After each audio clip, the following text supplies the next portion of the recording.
я скажу, где-то в феврале, не в феврале, в марте месяце, в конце, скажем, мы уже столкнулись с американскими спецназовцами. Мы их тогда уничтожили, да, уничтожили их.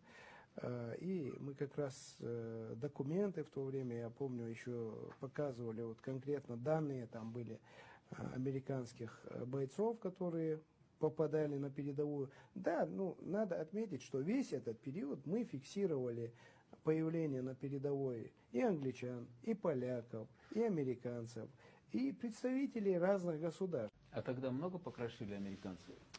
Это был как раз вот бой за завод «Картон» на территории Рубежного, я помню. И вот ребята мои как раз вот входили туда, и там получилось, противник пытался их окружить, и они вот повоевали достаточно таки серьезно.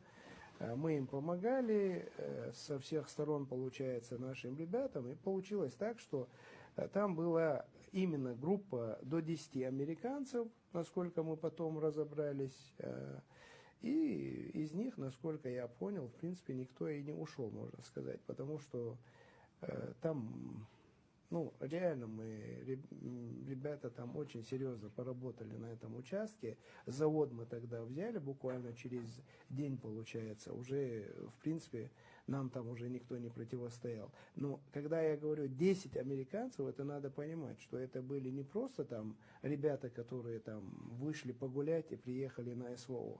Это были серьезные ребята, которые были призваны учить украинские формирования, как они должны правильно воевать. То есть хорошо воюют? Ну, воевали они профессионально. Я действительно люблю украинский народ. Мне его жалко. Это такие же русские, как мы с вами. Единственная разница заключается в том, что этих русских мозги им промыли, затуманили так, что они считают, что реально мы их враги главные.